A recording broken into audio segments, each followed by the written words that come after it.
Hi guys, today in this video we'll be discussing about one of the easy problem from Leetcode, that is finding a matrix diagonal sum. Now let's first understand the question statement. So the question states that you have been given a square matrix, and by square matrix means you have equal number of rows and columns. Now you have to find sum of all the elements from the primary diagonal and all elements from the secondary diagonal, but from the secondary diagonal you have to exclude the elements that are already included in the primary diagonal. Now each one of you may have this question in mind: what is a primary diagonal and what is a secondary diagonal, and why this condition that we should exclude the elements that are already included in the primary diagonal. So we'll come to that part later. First, let's understand the constraint, and then we'll understand these two topics with an example. So the constraint that have been given to you states that the n is the number of rows or the number of columns, would be same, and it can vary from 1 to 100. So you can have number of rows or columns varying from 1 to 100, and each element in that matrix can vary to a value from 1 to 100. So this is a constraint that have been given to you. Now let's start understanding the terminologies and the condition that is the prime condition that states that your element should not repeat. So we'll understand this condition, and then we'll start building up a logic and come up with a code. Now in this video, I would try to come up with an approach which would be big O of n time complexity. Now by big O of n, I strictly means that I would only execute one loop which would start from practically 0 to n minus 1. So only one loop, will not run two loops for two different diagonals, we'll just have one loop. But how to come up with this approach, we'll go in detail after understanding the terminologies involved in this.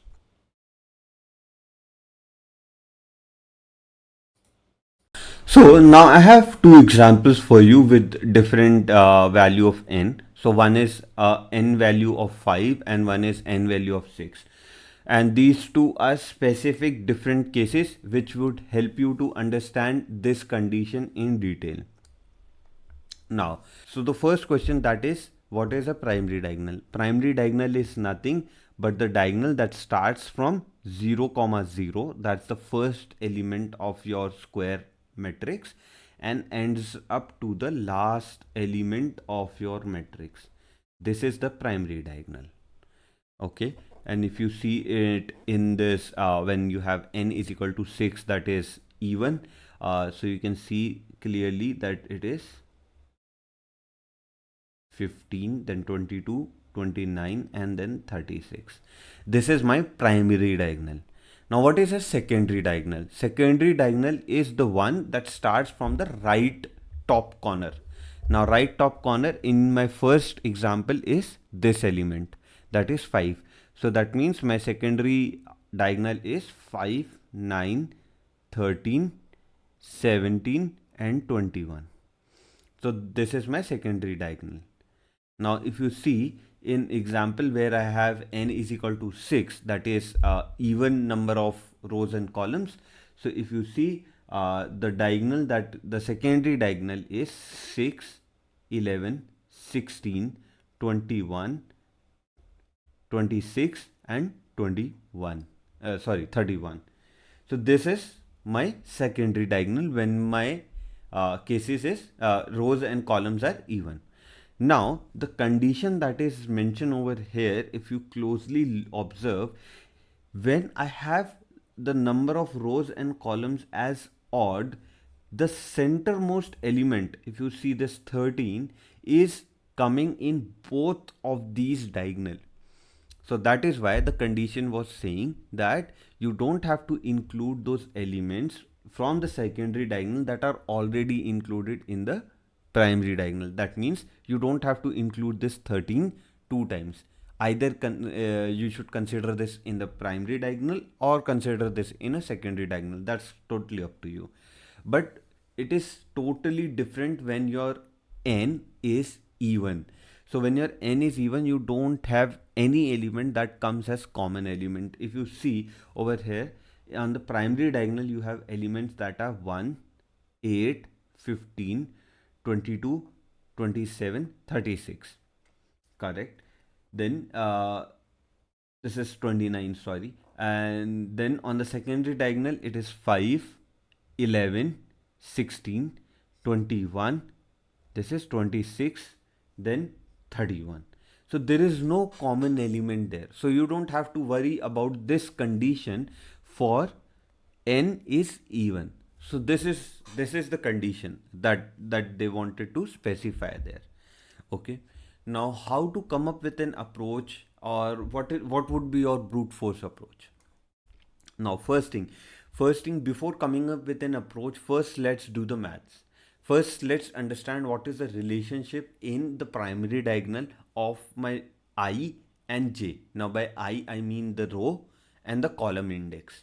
So, what is the relation between the column and row index in my primary diagonal? And in my secondary diagonal, what is the relation between, again, my row index and my column index? So let's first write down few indexes of the primary diagonal and the secondary diagonal in both the cases, and then try to figure out a pattern and understand what is the algorithm, or what is the equation between I and j, and how can you figure out how to find if that particular element or any element belongs to any of the two diagonals or not. Now I have removed the second case for now. Let's first try and understand for the first example, the relationship between I and j and the primary diagonal, and the relationship between I and j in the secondary diagonal. So let's start writing a few examples. So let's first do it for the primary one. Primary diagonal. So this is my these are all I and j values for a primary diagonal. Let's start by writing I and j. Okay. So if you see on the first element in my primary index, primary diagonal, so its value is I is 0 and j is again 0. For my second value, I is 1 and j is again 1. Then 2, 2, 3, 3, and last is 4, 4. So that means for my primary diagonal, the simple relationship is I should be equal to j. That's the only relationship that between the I and j, or the row index or the column index for the primary diagonal. That's it. Now let's understand this for secondary diagonal as well. So secondary diagonal, let's keep it short right now, I and j. So if you see the first element in my secondary diagonal, the value of I and j is 0, 4. So let's write that 0, 4. What is the second value in second index, or second value in my secondary index? It is definitely 1, 3. If you see the third value, it is 2, 2. Then it is 3, 1. Then 4, 0. Now if you see what is the relation, so the relation is nothing but the sum of I and j for a secondary diagonal is equal to n minus 1. So if you see for all these cases, sum is n minus 1, that is 4. For all these elements in the diagonal, the sum is always n minus 1. So the logic states that I plus j equal to n minus 1. Now we have one scenario to handle for any value of n. So if n is an odd number, we have a middle element, that is, for example, in this scenario it is 2, 2. So this is a repeating element in both both of these diagonal.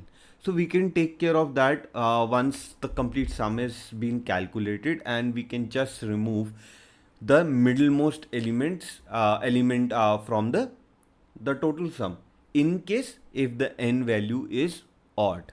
Otherwise we don't have to touch the sum anytime. Now let's try and write an algorithm, and then we'll run that algorithm for both these cases. We'll have a dry run, and let's see how it can be converted to a code. Now code I would be writing in Golang, but I would not want you to stop to write the code in any language of your preference. You can choose Python, .NET, Java, JavaScript, any language that you want. That is totally up to you. Up till you understand the algorithm, you understand the logic, it's all on you. You can write it in any language of your choice, because right now it does not matter. DSA is all about understanding the logic. If you are liking my video till now and my way of explanation, please do not forget to like, share and subscribe to our YouTube channel, because that gives us an enthusiasm to create new content for you guys and keep helping you guys in solving more and more Leetcode problems, or any problem that is not related to Leetcode but related to Golang, or any topic which is related to technical domain. So this is the algorithm I have already written for you guys. So the algorithm has just 3 steps, and the first step states that you have to start iterating from I is equal to 0 to n minus 1, both inclusive. So you also have to iterate on I is equal to 0 and also iterate on I is equal to n minus 1. Now for each value of I, you have to add ARR of I comma I, if you see this part, and also ARR of I and n minus I minus 1. Now why n minus I minus 1? If you add this part and if you add this part, it results in n minus 1, which was our logic for the secondary index. So what is this? This is the secondary index, and this one is primary index. Okay, and then in the last, after the complete iteration from 0 to n minus 1 is complete, in the end you will just check if n is odd. Now to check n is odd or not, you just have a simple step: n modulus 2 should be equal to 1. That's it. If this is the condition, that means n is odd. And if n is odd, you just have to subtract this value ARR of n minus 2 comma n minus 2 from the complete sum. Now n minus 2 means your the middlemost value in your array. If the n is not odd, then we don't care. We won't do any subtraction. As you remember, when we had n is equal to 6, we didn't have any common element. Now let's first run this with a small example where n is equal to 3, and let's see if this works, and then we'll go to code, and then we'll understand and map each and every step in the code. So this is an example for n is equal to 3. That means 3 rows, 3 columns. Now what my first step states is you have to start iterating for your I starting from 0 to n minus 1. So for our case, it would be 0, 1 and 2. So let's write all those 3 values of I that we would be doing: 0, 1 and 2. Okay. Now my sum would always start from 0. Before even iterating, we will initialize the sum as 0. So let's initialize sum as 0. Now what I have stated in the step 2 is you have to add ARR of I comma I.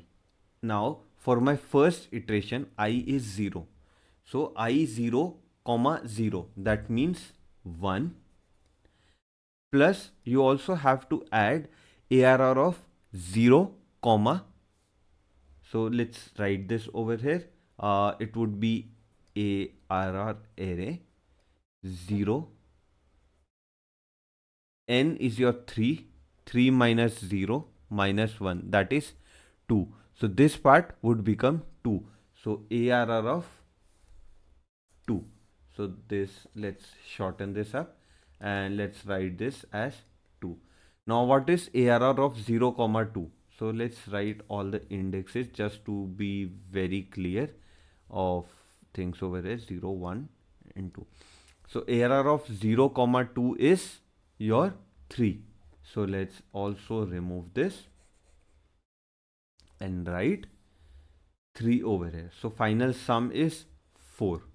Now in my next iteration, that is when I is 1, so my first value ARR of 1 comma 1, that means 5 is there. So I would add 4 is already there for my sum, that is already existing. Add 5 plus ARR of 1 comma 3 minus 1 minus 1, that is again 1. So this is ARR of 1 comma 1, that is again 5. So that means 14, because this is 10, 10 plus 4 is 14. Now for ARR of 2, we have I 2 comma 2, ARR of 2 comma 2, that means your 9 plus ARR of 2 comma 0, so it would be 7. So plus 14 is from the last value already, so 9 plus 7 is 16, 16 plus 14 is 30. Now if you manually check it, the sum is not actually 30, it is 25. If you see 1 plus 5 6, 6 plus 9 is 14, 14 plus 3 is 17, 17 plus 7 is 25. So our sum is not 30, but your answer is 30. So here comes the step 3 into picture. Now because my n is odd, so I'll just highlight n as odd part. If n is odd, so my n is odd over here. So what I have to do is I have to remove n by 2 comma n by 2 from my last sum. So n over here is 3. So 3 by 2 is 1. So 1 comma 1, I have to remove 1 comma 1, that is 5 for me. So in last step, step 3, 30 minus 5. So my answer would be 25. This is my final answer. Now this last step would not have been occurred if my n value was even. That means I had at least 4 columns, 6 columns, or any multiplication of 2. So this only occurs when I have an odd number of columns or rows. So now let's write the code for this example, and I'll write the code in Go again. And you can choose language of your choice, but you can have a look at the code, because the code that I have written does not involve any specific Go language code, just very small syntaxal change, which you will easily figure out and relate it to your language. Now, this is the code that I've written in Golang. Now, if you see, this is my first step, which states that I would run my loop from 0 to n minus 1. Now, why n minus 1? If you see, this is I less than n. And n is nothing but length of my matrix. Length of my matrix means number of rows right now, because we know length of rows and columns is same, so I've just calculated either of these two. And I have initialized my sum with 0. That is a very basic step. Now my m is always n minus 1.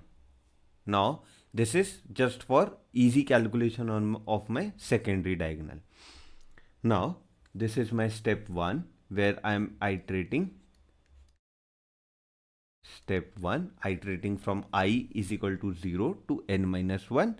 Now if you see, I add matrix I comma I and matrix m minus 1. Now m is nothing, n minus 1. So if you see, this is n minus 1 minus I. So this part is already there, and I'm adding these two to the value of sum in iteration of my complete for loop. Now in the end, I have checked if n modulus 2 is not equal to 0. So if you modulus any number by 0 by 2, it can be either 0 or 1, only two possible values. It cannot be anything apart from 0 and 1, right? So it is equivalent to saying that if n modulus 2 double equal to 1, so it is same. So this is my step 3 and this is my step 2. So this is my step 2. So in my step 3, what I have done is I have just seen if this is my odd, n is odd.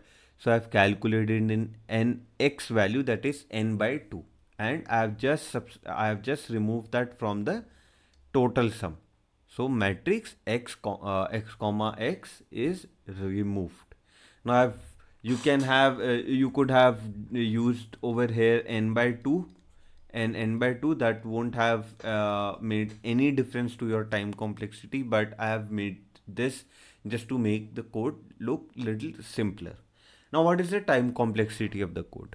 Now time complexity, if you see, we just have one loop that runs from 0 to n minus 1. That means only n iterations are done to calculate the sum.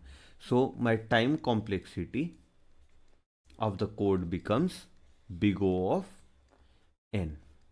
And what is my space complexity? My space complexity is nothing, big O of 1, because I have not used any new array or anything. I just have used few small integers which would not add up in my space complexity, which won't make any difference to my space complexity, right? So this is the code, and if you still like the explanation, please do not forget to like, share and subscribe to our YouTube channel, and also comment down below on any specific question if you guys want us to do.